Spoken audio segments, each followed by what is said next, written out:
Hey, what's up guys? In this video I want to talk about the two main reasons that you should record yourself speaking your target language and the benefits and the value of doing so. The first of which is going to be really easy for anyone, and you could do this right now, right after you finish watching this video if you want, and I would encourage you to do so. The second method that I'm going to talk about,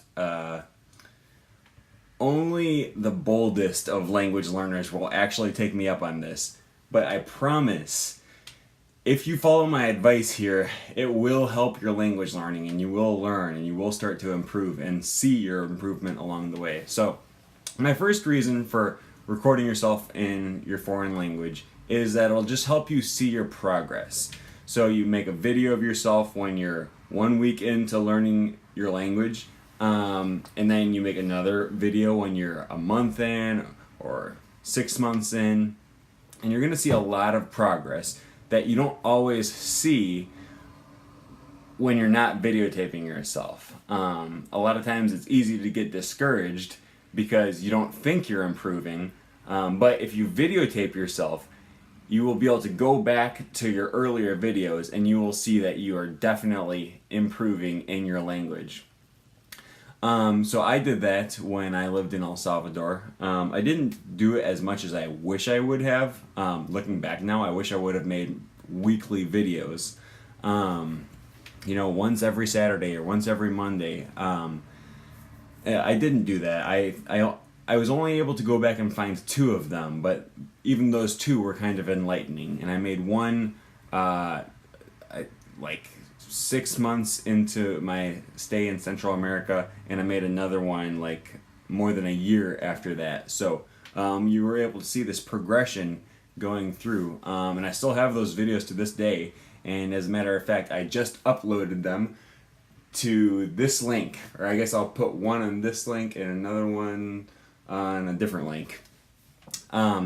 So you guys are actually going to be able to see my Spanish or my progression going through Spanish as I lived in El Salvador, and I haven't uploaded subtitles to that yet. So as of now, if you don't speak Spanish, then you won't understand anything I'm saying. But you might be able to tell that I had an American accent, and I was just in the first video. I was really struggling with my words, and I was nervous, even though I wasn't actually speaking to anyone, because at that time I didn't know I was going to have a YouTube channel.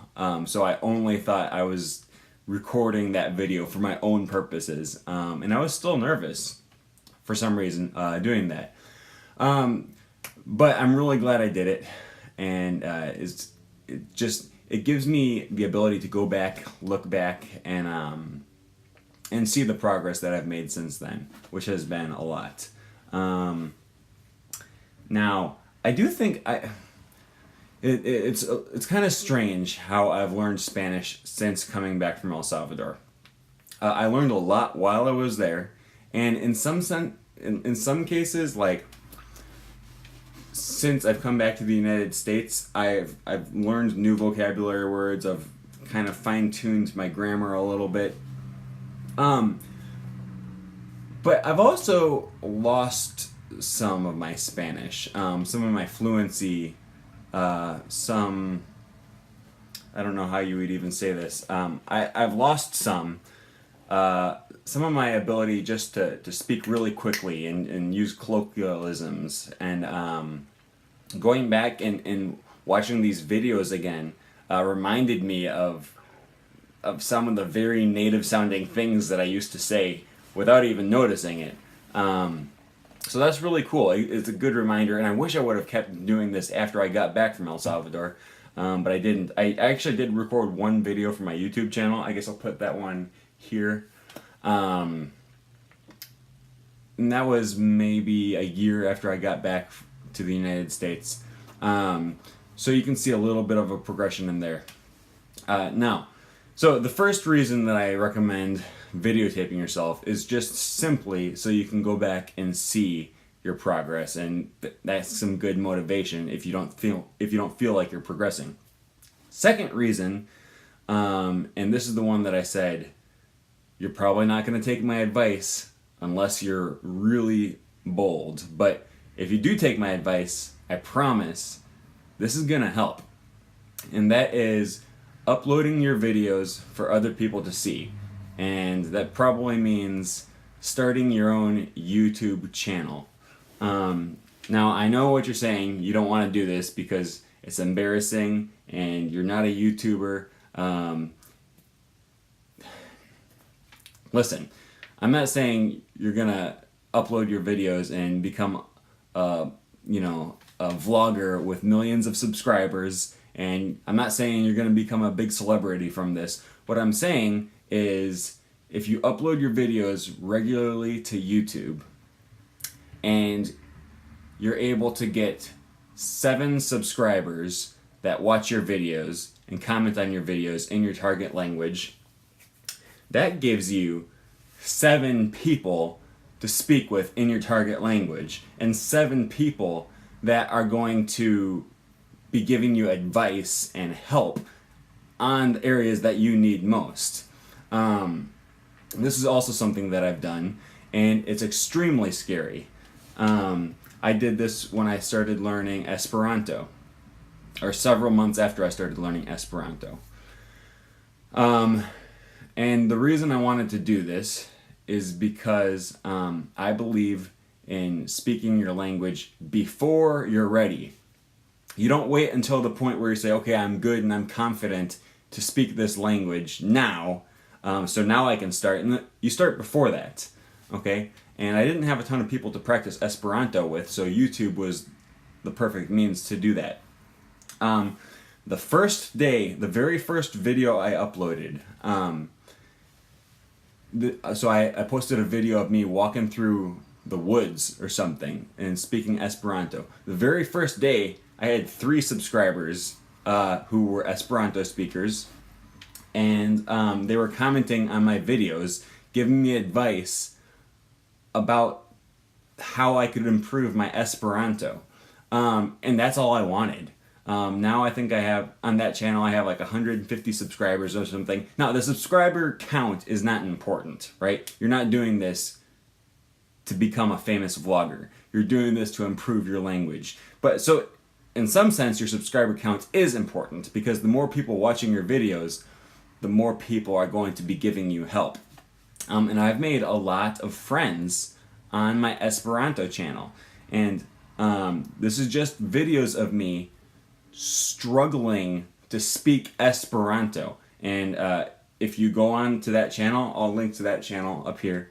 If you go on to that channel, or if you talk to anyone who has seen me speak Esperanto on that channel, they'll tell you, I have terrible Esperanto. The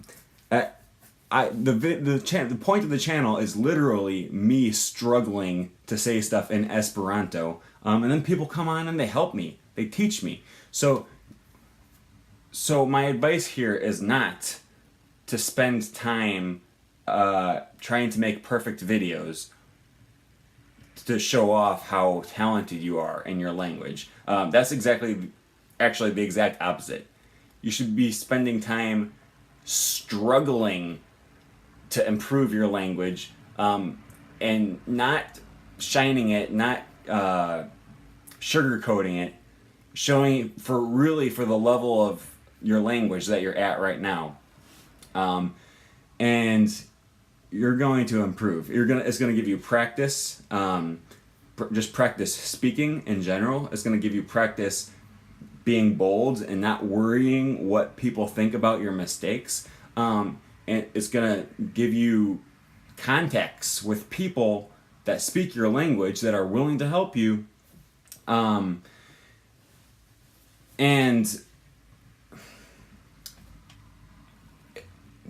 that's it, I guess. I was going to say something else, but I guess that's it. The main thing is that it's just going to break you out of your shell. And you are going to have a lot of feedback from people that, and some of it might be cruel. You suck. That actually has never happened to me, but you should be ready for that.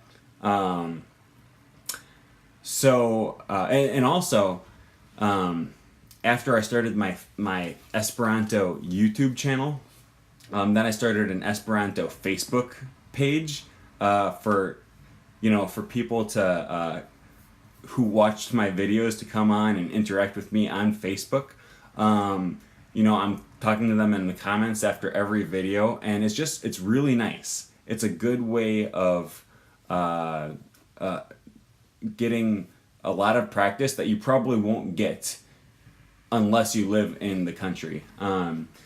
You go to your French class or your German class or whatever, and you get 45 minutes practicing with other people that are non-native speakers. But if you start posting online, you're going to get people from all over the world, a lot of whom are native speakers, and they're going to give you advice, and a lot of them will point out the specific mistakes that you're making, not to be mean, but to help you. So, like I said, I know it's scary. You don't want to post videos of yourself online screwing up other people's languages, but if you do it, you will improve. It's going to happen. So that's my advice for today. I'll see you guys in the next video.